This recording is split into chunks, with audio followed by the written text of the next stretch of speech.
जय माता दी दोस्तों। मैं हूँ अर्चना तिवारी। स्वागत करती हूँ अपने चैनल ज्ञान की बात विद अर्चना चिंतामणि में आप लोगों का। कैसे हैं आप सभी लोग, ये बताने के लिए कमेंट बॉक्स में जय माता जी हर हर महादेव जरूर लिखिए। जय माता सरस्वती। दोस्तों, सबसे पहले जानते हैं कि बसंत पंचमी में ऐसा कौन सा चमत्कारी उपाय करके हम पति पत्नी के रिश्ते को सही कर सकते हैं, बच्चों की तीव्र बुद्धि बना सकते हैं। कोई लड़की है, अगर उनकी शादी नहीं हो रही है, देर हो रही है, तो उसके लिए क्या उपाय कर सकते हैं? यही उपाय किसी लड़के के लिए क्या कर सकते हैं? अगर किसी के परिवार में मधुरता नहीं है, मान-सम्मान नहीं हो रहा है उस बहू का, अगर उस परिवार में, तो क्या करें? तो दोस्तों, आज की वीडियो में मैं बात करने वाली हूँ कि बसंत पंचमी पर करें चमत्कारी उपाय। सहज, सरल, बिल्कुल सरल तरीके से ये उपाय अगर कोई व्यक्ति करता है, तो 1 साल में बसंत पंचमी का त्योहार आता है दोस्तों, लेकिन पूरा साल उसके जीवन में मधुरता बनी रहती है। तो चलिए जानते हैं, आपने अभी तक ये जाना है कि बसंत पंचमी की पूजा विधि क्या है? बसंत पंचमी पर भोग क्या लगाएँ? बसंत पंचमी पर माता सरस्वती को क्या भेंट करें और बसंत पंचमी कब है? अब दोस्तों, ये सारी बातें सरल बातें हैं कि जिसको आप निर्वित्त मतलब होकर नित्य रूप से निभाते हैं। लेकिन ये चमत्कारी उपाय आप चुपके अकेले में करना है, ताकि कोई आपको रोके-टोके नहीं, और पर्सनल आपके लिए करना है। तो दोस्तों, आज की इस वीडियो में मैं सिर्फ़ चमत्कारी उपायों के बारे में बताऊँगी कि जिससे आप हमारे साथ हमारे वीडियो में इन तक बने रहें कि आपको जानकारियाँ प्राप्त हो सकें, हम बातें कर सकें। तो दोस्तों, इससे पहले आप हमारे चैनल पर नए हैं, तो मेरे हर वीडियो का नया नोटिफ़िकेशन आपको पहले प्राप्त हो जाए, इसके लिए हमारे चैनल को सब्सक्राइब कर लें। अगर मेरी वीडियो आपको पसंद आती है, तो कृपया करके लाइक ज़रूर कर लें। तो दोस्तों, चलिए जानते हैं सबसे पहले उपाय क्या करना है। इससे पहले बसंत पंचमी का त्योहार जब शुरू होता है या आता है, तब से हमारे जीवन में बसंत शुरू होता है, हमारे साल का बसंत शुरू होता है, हमारे सपनों का बसंत शुरू होता है। तो दोस्तों, कैसे? जैसे आप पूरे साल की शुरुआत बसंत पंचमी से बसंत ऋतु के लिए करते हैं, ठंडी चली जाती है, समर सीज़न का मौसम जो होता है उसके लिए आप शुरुआत करते हैं, और जिससे मौसम बराबर का होना शुरू हो जाता है, तो इससे जी-जान में एक खुशी आती है और आपके चेहरे पे मुस्कान यानी बसंत आता है। दूसरा दूसरा दोस्तों, आप एक उम्मीद किए रहते हैं कि ये साल हमारे जीवन का खुशियाँ लेकर आएगा, और उम्मीद के साथ उसी तरंग उल्लास के साथ फरवरी के महीने में माघ माह में काफ़ी दान पुण्य करने का महीना, गंगा स्नान यानी 144 साल बाद लगने वाला महाकुंभ स्नान, आपने सारी सारी जानकारियाँ ली होगी, आपको पता भी होगा। तो ये स्नान या दान पुण्य का जो भी माध्यम है, ये सारा बहुत पुण्य फलदायी होता है। तो इसीलिए माघ मास यानी बसंत पंचमी का जो महीना होता है, उस महीने से जीवन में आनंद की शुरुआत, सपनों के आनंद की शुरुआत और खुशियों की शुरुआत, प्रेम की शुरुआत मानी जाती है। पक्षियों का चहचहाना, एक-दूसरे से उड़कर खेलना, बातें करना, नए पौधों में यानी पेड़-पौधों में पतझड़ होने के बाद पत्ते आना, बसंत ऋतु को माना जाता है। जैसे बिखरे हुए रिश्तों को जोड़ना, बसंत ऋतु माना जाता है। तो दोस्तों, इसमें माता सरस्वती की पूजा से हम जब भी कोई काम करते हैं, तो शुरुआत गणेश पूजन और माता सरस्वती से ही करते हैं। माता सरस्वती वाग की देवी यानी जीवा की देवी हैं, जिनकी आराधना करने के लिए हम उनकी वंदन से शुरुआत करते हैं कि पूरे साल सद्बुद्धि, ज्ञान, प्रेम, आदर, सम्मान और सफलता उनसे हमको प्राप्त होते रहे। तो इसी के उम्मीद के साथ हम माता सरस्वती की सर्वप्रथम पूजा करके बसंत ऋतु के प्रथम दिन पर उनका सम्मान करते हैं, उनको भोग इत्यादि चीज़ें हमारे सनातन धर्म प्रेमी बहुत अच्छे से जानते हैं। तो सनातन धर्म में बसंत ऋतु की शुरुआत हम माता सरस्वती के पूजन अर्चन से करते हैं। दोस्तों, मैं ये भी बताना चाहती हूँ कि इस बसंत ऋतु में एक बसंत पंचमी पे एक ख़ास दिन भी है हमारे लिए, जिस दिन मेरा जन्म हुआ था, दिन में 10 बजे, दिन बुधवार को। तब से बसंत पंचमी हमारे माता-पिता के लिए तो सबसे पहले अहम था, अब तो मेरे लिए भी है। पढ़ाई के माध्यम से भी, मेरे जन्मदिन के माध्यम से भी और मेरे ज्ञान के माध्यम से भी मैं बहुत तरीके से माता सरस्वती से जुड़ी हूँ। तो मेरे साथ-साथ दोस्तों आप सभी लोगों को भी बसंत पंचमी की हार्दिक शुभकामनाएँ, बहुत-बहुत शुभकामनाएँ। अगर आपको अच्छा लगे वीडियो, पसंद आए तो मेरे जन्मदिन के साथ लाइक, कमेंट ज़रूर करें। बहुत अच्छा लगेगा दोस्तों।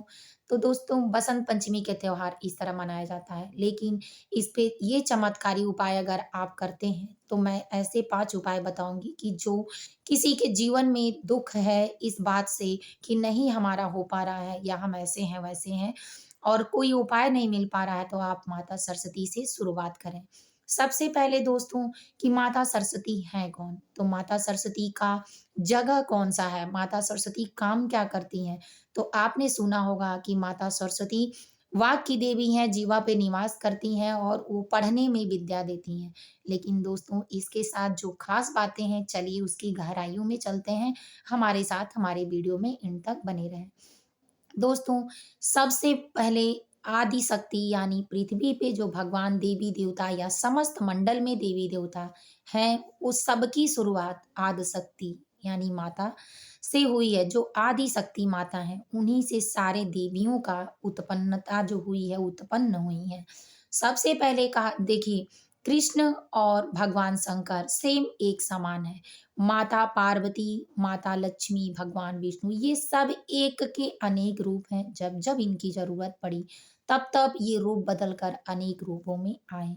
माता सरस्वती आदि शक्ति से ही हैं, इसीलिए दुर्गा सप्तशती में आप जब पढ़ेंगी तो आपको पूरी जानकारी होगी कि माता सरस्वती, माता लक्ष्मी और माता लक्ष्मी, माता सरस्वती और माता कालिका ये 3 देवियाँ आदि शक्ति में समाहित हैं और इन तीनों देवियों से ही सभी जनों की उत्पत्ति हुई है। भगवान विष्णु भी माता लक्ष्मी से शक्ति प्रदान प्राप्त करते हैं। माता शक्ति से ही म माता लक्ष्मी से ही धन प्राप्त करते हैं, तभी हम सभी लोगों को देते हैं। माता लक्ष्मी से ही भगवान विष्णु की आर्थिक स्थिति ठीक होती है और जो माता गौरी हैं, वो भोलेनाथ को सौभाग्य के लिए प्रसन्न रखती हैं, अपना सौभाग्य में वृद्धि करने के लिए, सुहागिन औरतों को वरदान देने के लिए। लेकिन जो आदिशक्ति से ही माता सारी माताएँ उत्पन्न हुई हैं। जब पृथ्वी को बनाना होता है तो ब्रह्मा जी बनाते हैं, लेकिन ज्ञान माता सरस्वती ही देती हैं कि कैसे बनेगा, कैसे चलेगा, कैसे इसका निर्माण होगा। आर्थिक स्थिति जब सामान की आती है तो माता लक्ष्मी का काम लगता है।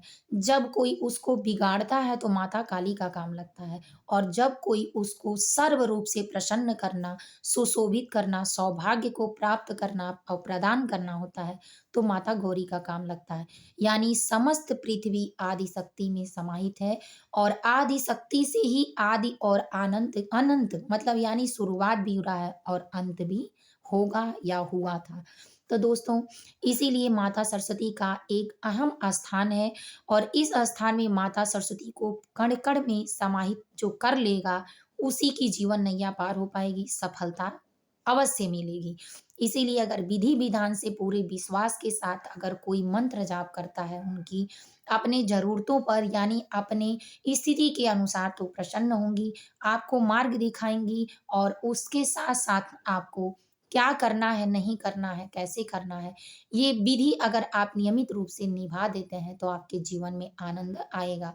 क्योंकि यही कहते हैं वाणी ऐसी होती है कि अगर वाणी आपका ठीक है, तो किसी का दिल जीत लेती है। अगर आपका वाणी खराब है, नहीं अच्छा प्रदर्शन करता है या आपके वाणी से किसी के दिल में जगह नहीं बनती है, तो चीर देती है।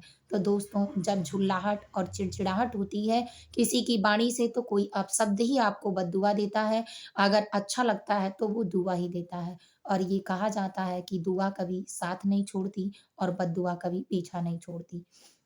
तो दोस्तों इसीलिए चलिए जानते हैं अब बिना देर किए कि माता सरस्वती को आप प्रसन्न करना चाहते हैं अपने व्यापार के लिए कि जैसे व्यापार आपको करना है और माता सरस्वती आपका साथ दें, आपको बुद्धि दें कि आपको विद्या दें, आपको ज्ञान दें कि किस तरह से करना आप सफल हो पाएँ। तो माता सरस्वती के इस मंत्र का 108 बार जाप करें, उनके माला को लेकर और बैठकर आसन पर उनको भोग, दीपक इत्यादि चीज़ों के आवाहन के बाद पूजन विधि के बाद शांति पूर्वक कोई आपको पीले रंग का वस्त्र पहने, सफ़ेद रंग का वस्त्र पहने, अन्य कोई वस्त्र नहीं पहनना है।